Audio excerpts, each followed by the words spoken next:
உன் ட்ரெஸ் எல்லாம் கழட்டிட்டு நீ என் கூட இருந்தா மட்டும்தான் நீ கேட்ட 300 ரூபாயை நீ எடுத்துக்க முடியும்னு சொல்லிட்டு ஒரு 300 ரூபா பணத்தை தூக்கி வீசுறான் எம்டி. அந்த பணத்தை பாக்குறா லலிதா.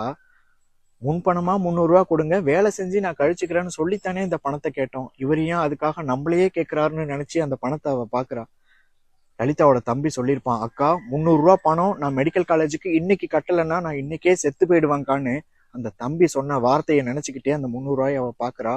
லலிதாவோட அம்மா ஒரு நாள், லலிதா இங்க வா, உன்னையும் சேர்த்து நான் 8 பிள்ளைய பெத்துட்டேன், 7 பிள்ளைங்க பட்டினியா தட்டை வச்சுட்டு அங்க உட்காந்துருக்கு, வீட்டுல எதுவுமே இல்லடி, நான் சமைக்கல, நீ தானே மூத்தவா, போய் எப்படியாவது புரிய வேடின்னு சொல்லியிருப்பா. அவளும் போயிட்டு ஜாட மாடையா இன்னைக்கு சமைக்கல அப்படின்ற விஷயத்த சொல்லிடுவா.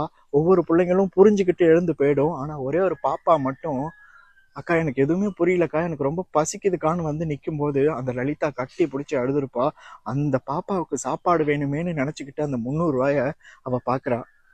அன்னைக்கு சாப்பாடு இல்லைன்னு சொன்னால அதே நாள் ஒரு தம்பி, லலிதாவோட தம்பி, அவனுக்கு புரிஞ்சிருக்கும் சமைக்கல சாப்பாடு இல்லைன்னு. ஆனா அவனோட பசிக்கு புரிஞ்சிருக்காது அது. அதனால ஒரு பிச்சைக்காரி கிட்ட போயிட்டு அன்னைக்கு ராத்திரி அவன் கேட்கறான், எனக்கு ரொம்ப பசிக்குது சாப்பாடு கொடுங்கன்னு. இது இந்த லலிதாவோட அம்மாவுக்கு தெரிஞ்சதும் அவ அவமானம் தாங்க முடியல. பசியில எல்லாரும் சாவறதை விட மோர்ல விஷத்தை கலந்து குடிச்சிட்டு செத்துடலான்னு அவ முடிவு பண்றா. அப்ப லலிதா சொல்றா, எல்லாரையும் நான் காப்பாத்துறேன் அப்படின்னு. அந்த வார்த்தையை நினைச்சு பார்த்துக்கிட்டே அந்த 300 ரூபாய் பணத்தை அவ பாக்குறா. அவ புடவையை கழட்டுறா, ஜாக்கெட்டை கழட்டுறா, அவன் கூட எல்லா தப்பையும் பண்ணி முடிக்கிறா. இப்படியே ஒவ்வொரு நாளும் அந்த லலிதா தான் உடம்ப பல ஆண்களுக்கு விருந்தாக்கி தான் வீட்டுல இருக்கிறவங்க பசியை ஆத்துறா. இது தான் குடும்பத்துல இருக்கிற யாருக்குமே தெரியாது இவ இப்படிதான் சம்பாரிச்சு கொடுக்குறா அப்படின்னு. எத்தனை நாளைக்கு தான் இது தெரியாம இருந்துற போகுது.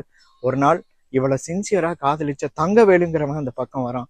அவன் எவ்வளவு தீவிரமா காதலிச்சான் அப்படின்னா, இந்த லலிதா மட்டும் நமக்கு இல்லைன்னா இந்த லலிதா இருக்கிற ஊரே வேண்டாம், சொத்து சுகம் வேண்டாம், பெத்த அப்பா கூட வேண்டான்னு சொல்லிட்டு அந்த ஊர்ல இருந்தே போயிருப்பான் அந்த தங்கவேலு. ரொம்ப நாள் கழிச்சு இப்போ அந்த லலிதாவை பார்க்கும்போது இந்த நிலைமையிலேயே அவன் பார்க்கணும். அந்த லலிதா ஒரு கிழிஞ்ச புடவை கட்டினா கூட, லலிதா நீ கிழிஞ்ச புடவைலாம் கட்டாத, என் மனசு தாங்காதுன்னு சொல்லி ஒரு புது புடவைய அவன் வாங்கி கொடுப்பான்.